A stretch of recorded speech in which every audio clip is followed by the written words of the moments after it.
You had mentioned a little bit ago that you were in the movie No Holds Barred. Hulk Hogan was in that movie, if I'm not mistaken. Correct. What You was it fought like? too. Yeah.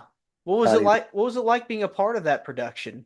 It was great. I mean, I at first I didn't know. They called me up, and I was living in Jacksonville, Florida, and I guess they saw me on TV up for Southern Championship Wrestling, and they wanted a couple of guys that nobody really knew, and I was pretty big at the time. I was about 280 pounds, blonde hair, all tanned up, and they put me with a lumberjack named Joe LeDuc, Mm. and me and Freight Train Joe LeDuc.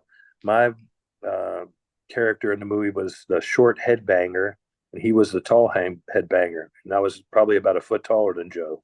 So it was pretty funny how they did that. But we had the first fight scene in the Octagon Bar, and it's called a No Count Bar, and we were beating the crap out of each other for about 5 minutes in the ring, and then he finally throws me up over a table. I land on a table, and then uh, fall on the floor in the bar, and then all the kinds of like dust flies up and stuff. But it was done pretty good, like about a 3 minute fight scene in the movie, and it was like the plot point in the movie to set the tone of the movie.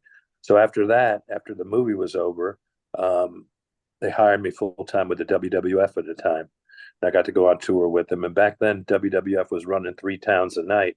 So they would have the A team, B team, and C team. And they had me on the B team just to, start out. And then sometimes I would be on the C team. And then sometimes the A team was like the Hogan or the Andre the Giant or the Macho Man cards.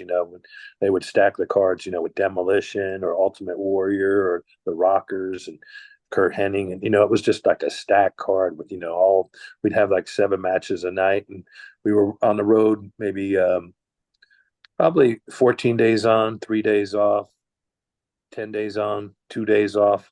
So you were wrestling probably 24 to 26 times a month. Mm. It was like a real hectic schedule.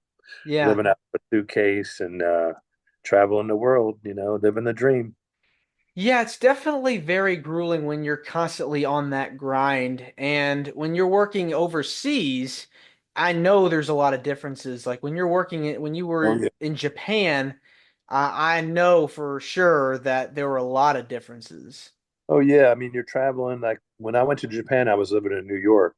I met my wife when I was wrestling with the WWF here, and we had a place in Brooklyn, New York, where we were living. And when I would fly out at Kennedy Airport to go in international travel, like we would fly into say Dallas, Fort Worth, or whatever, then we'd go from Dallas over to from Kennedy to Dallas, from Dallas to L.A., then from L.A. to Japan. So that was just like 18 hours of, nonstop travel in just one way. And then you get over there and it's like maybe 4 o'clock in the morning and you haven't slept on the plane or you slept maybe an hour and it's broken sleep and people are on the plane. There's kids crying and, the guys are on the plane and they're trying to shave your eyebrows or rib you or, some of the guys, they would get on the plane and just start drinking and, then they'd pass out or they would take like a Halcyon or something to make themselves sleep. And it was just crazy, crazy. And I didn't do any of that stuff. So I was, pretty straight and narrow. But it takes its toll on you because the lifestyle, when you get there, you had like press, you have to meet the press and do interviews and stuff, or you'd have to take pictures for the promotion and stuff. So, I mean, they would have you working from the minute you got there to the minute you left. They Mm. always had something for you to do. Yeah.